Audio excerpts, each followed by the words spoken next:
that you are an action fan, you do not want to miss this one, especially if you love John Wick.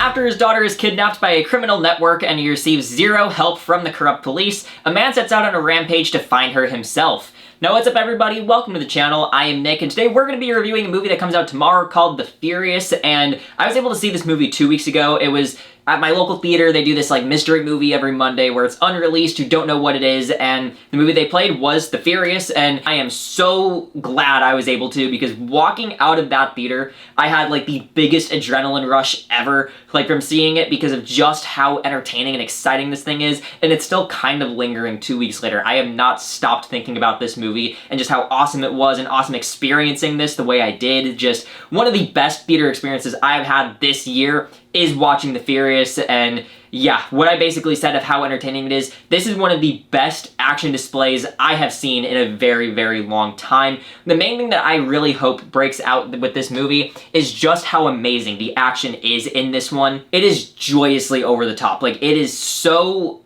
just extreme with everything it goes for, but it does it in such a great way where it's not feeling like, okay, it's so over the top, I can't take it seriously. It is just that entertaining and just so well executed with its vision and everything. Like, you have guys running up each other's backs to jump off and then come down and attack, and then you have just a bunch of other inconceivable things with the human body of what they're doing. Just the choreography in this thing is just incredible, and what also helps here is that our lead character is very resourceful, and I do like how that brings into so many of these action scenes with just what is he gonna do to use around him to incorporate into all of this action. I think all of that is just very entertaining and fun to watch. But it does feel like, and I'll admit, like, you're gonna need a lot of suspense of disbelief with this action, because it does feel like every important character has just insane levels of plot armor, where it's not detrimental at all, because it fits the over-the-top vibe, and just seeing them survive these things that no other film protagonist would ever survive is just really fun to watch. But you will need some suspense of disbelief, because there are also just some things where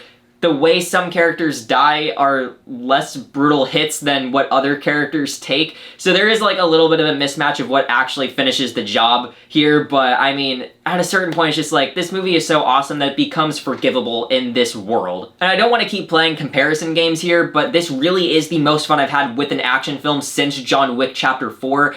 I would mention Dead Reckoning Part 1 as well for like the big set pieces and everything, but in terms of just straight up the action, like the hand-to-hand and everything, John Wick Chapter 4 is the closest comparison, and I'll be honest, I think John Wick Chapter 4 is the better movie here, but if we're comparing just straight up the action, this movie does come very close. If you're a big John Wick fan, I would recommend immediately going to see The Furious like tomorrow, or like see it opening weekend if it's around you, because I don't know what distribution is going to look like here with Lionsgate and everything, but seriously, like, the action here just makes it worthwhile and everything. But the director of this film, Kengi Tanigaki, was a stunt coordinator in Hong Kong for a very, very long time, which makes sense, as you can clearly see that skill set being transferred over to The Furious and just executed in a very good way. Just the choreography here is just very creative, and the way he's just getting all of these shots going, and just the background that he has with stunts just already makes him perfect to take on a film like this that's just so action heavy, that I really like what he was able to bring, just the distinctness of what he has from that stunt coordinating background. Kind of similar again to John Wick, I'll throw that again, where Chad Stahelski was a stuntman and everything. So he had the experience to bring into John Wick.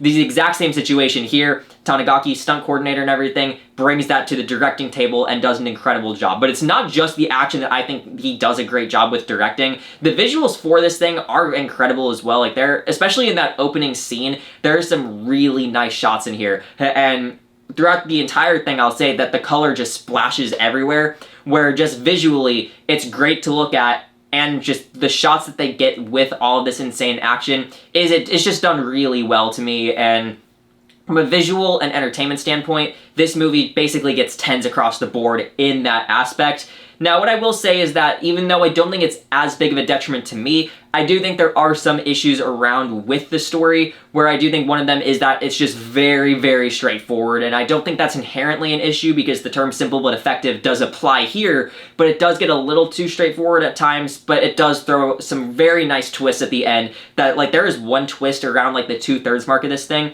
where the entire theater was just gasping and just in utter shock that that twist happened, and I have not experienced that in a movie theater, like, I don't think ever. And I know that's more just the local crowds, because of course we've seen Endgame reactions, Black Adam, like, at the Superman post-credit scene, and why was Black Adam, like, the first movie that comes to mind for audience reactions?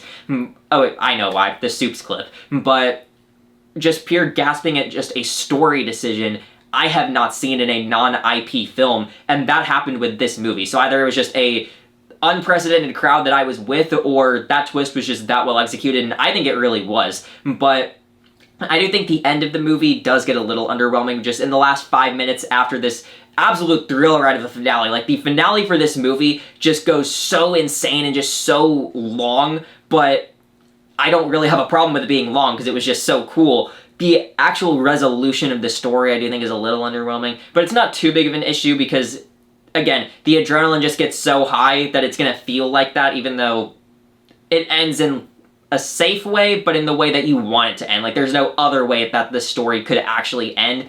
And there are also some things that I will say that happen with this film, some story decisions that, even in a very over-the-top movie, it just feels a little too ridiculous and a little too plot convenient rather than over-the-top. I do think with the whole corrupt police storyline that they do throw in here, and it is in the plot description on Letterboxd, so it's not really a spoiler, but in the first half of it, I don't think they set it up well enough. They show it, and they explain that, yeah, the captain of the police and just the police in general are a bit corrupt in this world and everything, but it feels like it should have escalated a little more. Like, just add a 1 minute scene. I know 1 minute feels a little inconsequential in a 2-hour film, but just adding 1 minute with the police to show just a little bit more of the corruption and just inner politics of everything, I think would have had a little more shock value and bring a little more of like a redeeming quality as we get to the end of when everything resolves. So just a little bit more in that aspect, but what I really was surprised about with the story, and like, I don't think it was entirely bad at all. As I said, it's a simple but effective story with a couple issues here, but one thing I really do like about the story is its message of fatherhood, and I think it really handles that very well, where every lead character is connected to this theme in some way, whether it's the lead, whether it's his like unlikely partner with the reporter that he's with, or our main villain.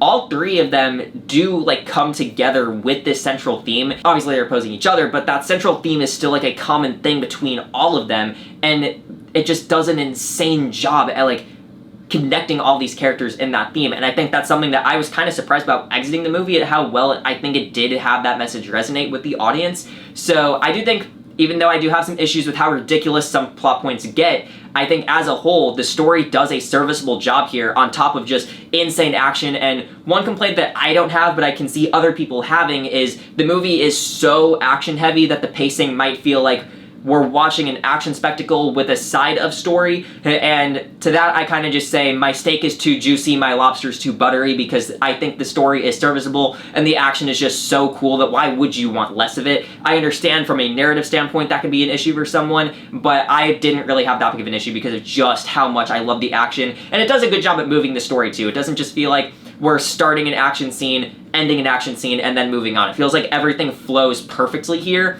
and everything just moves the story, and I think the action is very well set up and everything, which the way everything escalates to set everything, and then just the big resolutions. And every action scene really does one up the next, where the opening is obviously the standout to get everyone hooked, but after that, like, every action scene does just escalate to one of the coolest, like, action finales I've seen in a really long time. This is going to be just one of the staples of 2026 to me, not just for my personal, like, theater experience of getting to see it unreleased and just a surprise and everything to see The Furious. That's going to be an experience that I do remember forever, like my first advanced screening in a sense, but it really is just an absolutely insane movie that I really hope it does make a lot of noise, where Disclosure Day is going to be the big movie that comes out this weekend, but I really hope The Furious is able to make a splash in some capacity, because seriously, if you are an action fan, you do not want to miss this one, especially if you love John Wick. This is a great movie, and I'm extremely happy that I was able to see this thing.